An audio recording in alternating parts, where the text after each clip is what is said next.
Cat. Right, Coach Helen for YouFit Studio, and I'm talking about double vision. Now, I don't mean when you're incredibly intoxicated on a night out, although that is also true to be the case, so that can happen drunk, right? I am talking about something else. What am I talking about? I'm talking about the ability to look forward in your journey to your future self while still being able to look back and reflect. And it is a skill in itself. Now, a lot of people tend to take it for granted that seems quite straightforward, and yet in reality, it isn't. Actually, if you've been on the journey for a while, you might take it for granted because we do so much work on reflection, and let's reflect on the last week and the last day, and let's really learn from stuff, etc., because it's really, really important. It is. Actually, if you think about what you previously might have attempted when it comes to weight loss or health goals prior to working with this, you'll understand that actually being able to have double vision, so looking forward and reflecting on where things have been challenging, isn't actually something that most of us will have done. Why? Right? You might ask, why isn't it something that I've previously done before?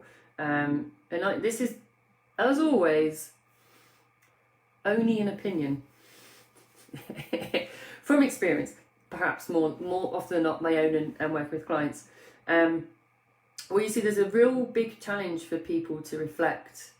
And even when I'm talking to a client, quite a relatively new client, they can find that really challenging.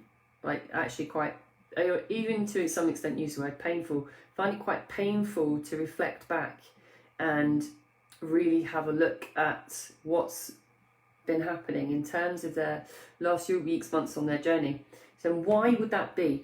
Okay, so again, from experience, you tend to see that, generally speaking, most of us will have, or you, for example, will have attached an emotion to a memory of something, which is usually a failure or a moment you may have felt judged or felt that you weren't good enough, generally speaking. So let me just repeat that point. So it can be painful to reflect if you have attached an emotion to a painful moment where you had a particular failure, you felt judged, or even that you might not have been good enough at that particular point, right? Now, when I say failure, it may be that, it's a horrible one. This one is a horrible one. This one is a horrible one and understandably painful. I'm even thinking about it, that is gonna bring up a painful emotion. If you could imagine perhaps having a big event, and I'll go for the biggie, maybe a wedding day, right, and needed to get into the dress and didn't make it, right, did not lose enough weight to get into the dress, that's a really painful memory. So if someone comes to start to work with you, and we say, let's just reflect back on your previous health journey, that's a real painful one to actually talk about, and brings with it lots of things like the judgment, like I'll be judged that I didn't lose weight even, and it's always language like that, I didn't even lose weight to get into my wedding dress. Sense of failure, that people judged me, that I had all the time in the world for the fitting, etc., and I didn't make it. That's an example of that. It might also be a big event like a 50th, a 40th, right, even a 30th in some cases.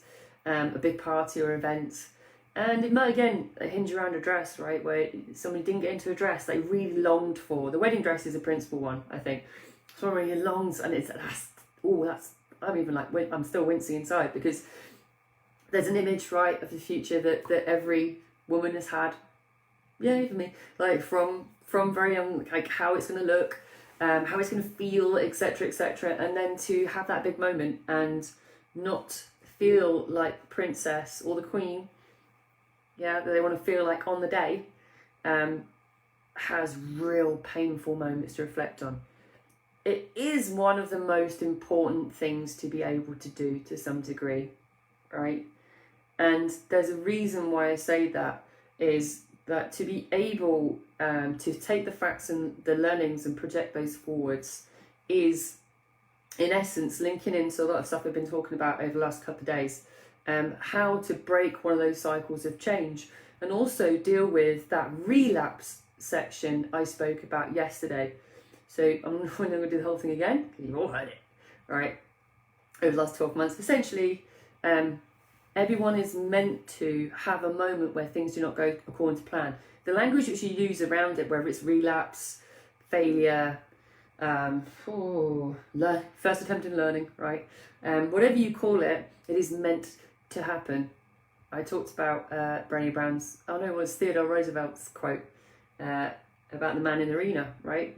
You are meant to be in there battling, and that means that sometimes it's going to be hard and you're going to run your ass. But actually, in those times of challenge, of relapse, it's really important to be able to use the skill of reverse reflection, to actually look at it and really look at it to understand how to move forward. Hey, Mala. Now, the thing is that actually, when I talked about relapse yesterday, and I do think this is relapse is one of the most important things to talk about in weight loss, because we all assume it doesn't happen to people. It happens to all of us, right? The important thing about relapse is that, and I mentioned how sometimes people can stay there for a long time. Now, people stay in relapse, right, and don't move forwards when things don't go according to plan, because they get stuck in an emotion. They get stuck in that feeling of failure, of being judged because they didn't move forwards, or feeling they're not good enough. And that might be, in all honesty, that might be self-comparison to another client, a relative, a previous experience. Why wasn't I good enough? I did it last time. Why wasn't I good enough this time? Why am I not good enough like other clients? Even that, right, happens. And what then happens is, same as if somebody doesn't like to reflect backwards and go, oh, that's a painful moment. They get stuck in it almost at the same time. They get stuck like glue to these emotions. That mean it's very difficult to separate that negative self-talk, that thing of you failed, people are going to judge you, you're not good enough for this, and it becomes completely like that, one of a better term, right? The reality, like, the thing is to separate this, is to actually separate that you understand that negative self-talk is not fact, and I've talked about that as well. That whatever you tell yourself, the reason something didn't go according to plan is not factually correct. It is something you have manufactured here to tell yourself that somehow you're not good enough, or you're being judged, or you failed, because nobody else is going to be telling you that. It just comes from you. So then it's like, what do I do with that information? What do I do? Now I understand it. What do I do? Like, how do I get out of it? It really is about, yes, it's about understanding it's part of change. But yes, also, it's about, partly what I talked about yesterday is thinking about identity. If you are stuck in an emotion and you're stuck into that too reflective, shall we say, almost to some degree, that you're really kind of living within a past failure, you have to ask yourself, is this the person you want to be? Right? Are you seeking to be the person that is judging themselves? Is that the identity, the habits, the behaviours, the beliefs, everything? Is that who you want to be? Right? Even links in when I talked about having a future conversation with yourself, right? If you're going to have if you're in this funk right now and you're stuck in this like negative reflection of how things have gone wrong, and you're stuck in that relapse zone, right? There's so many things you can do, but you really have to say, if I'm going to talk to myself in 12 months' time, do I really want to be here? Is this really the person that I want to be? Is this what I'm aiming for? Or do I have to start not accepting that this is how I speak to myself? Right? This stuff is not easy, right? This is why a lot of people who start out on health and fitness journeys will usually actually struggle for the first few years. And again, it's difficult because by the time they come and speak to us, sounds well, it's not the real last resort. They usually want to try things that they think or feel will be easier, more accessible to some degree for various different reasons. And so when they actually get to the point where they're working with this, they've probably had so many experiences where things haven't gone according to plan. It can be really tricky to ask them, well, let's reflect back on your previous experience. And actually I'd rather just focus on looking forward, right? There's nothing wrong with that, don't get me wrong. There's no judgment, no shade. I sent a gift about that today. No shade, right? None whatsoever, right? There's nothing wrong with having a goal, having a vision, and always be moving forward. The challenge with that is, for me, to really get long-term changes in health, you can't ignore when things do go wrong. You can't ignore when you are in a relapse zone and kind of amnesia. I've talked about amnesia as well before. You can't just pretend it's not happening and then attempt to move on, right? And likewise, right? Yes, it works in the relapse phase, but it also works if you've kind of moved out of that and you're into, when I talked about contemplating, so pre-contemplating, when you just don't give the monkeys, into contemplating, we like weighing up, like, I can't stay like this, right? I can't stay like this anymore. I need to be a different person. I want this identity to change. I'm sick of listening to this negativity. I'm sick of how I talk to myself. I'm sick of being stuck in the past and ways that I've not been able to manage weight loss. And actually, what has worked? What has worked for me before? What has really worked? Right? Even if it didn't work successfully 100%, of which, as I said, everything is meant to relapse, change cycle, it's meant to get difficult. What was the most successful? When was I most happy with my results? When did I most enjoy getting those results, whatever that was? Even if it wasn't like as you expected from the start, which, again, to repeat, it's never meant to be. It's meant to be challenging. You're meant to have moments where you don't get what you want, right? Whatever got you that feeling of, wow, I love this, right? That is where you go with it. And you can't do that without reflecting. You can't do that without being able to do both. Like, I want to be this person. To get there, I've got to acknowledge where I've been, my identity as a person before, and the identity I want in the future, right? So that's how it all tied in together. It does tie in together. It's all a complex web of different mindset stuff. And obviously having protein with every meal. Combination of those two things, you're fine. You lose weight in minutes. Right, quick recap.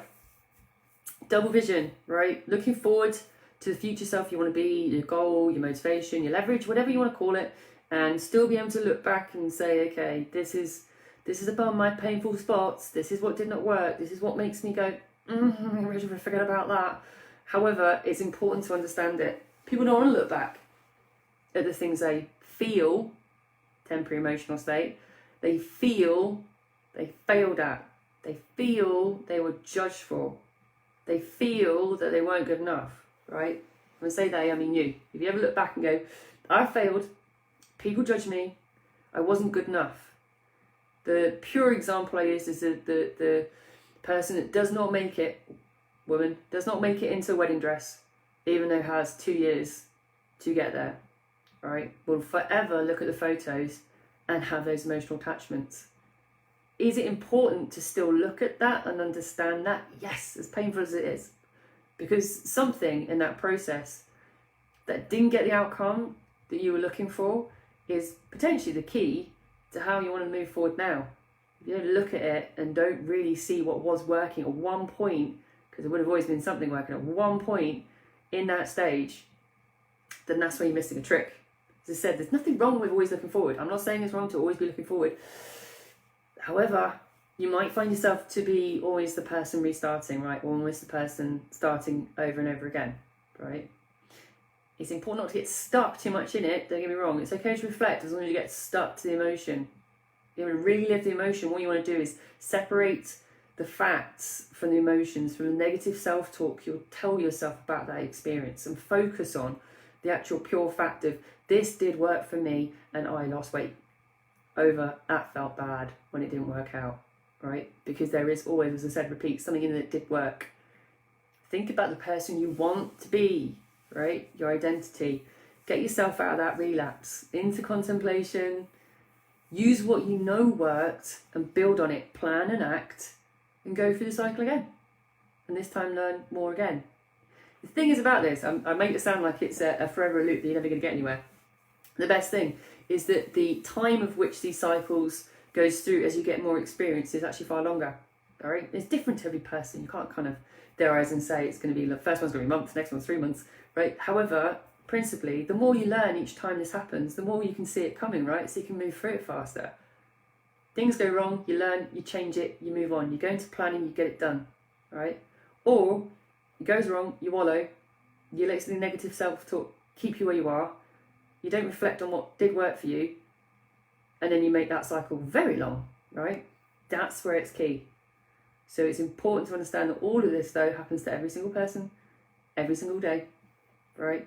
No matter how it looks or how it seems, on every level, personal, professional, health, fitness, everything else, this happens underneath. So always acknowledge it's happening to you. It might not seem it's happening to other people. It is. I can't tell you where I am. I haven't got my schedule with it. I did give away schedule for next week. I haven't got my schedule on me today to reconfirm. However, of course, it will be marvellous. All of it's always marvellous. And it'll be even sunnier each time. And as I'm like this, hey, I can tan my forehead. Right. I literally would. Okay, that's me until Monday, Wednesday and Thursday of next week, which is March the 1st. I will be here at 5 p.m. Have a fantastic weekend, guys, and catch you later.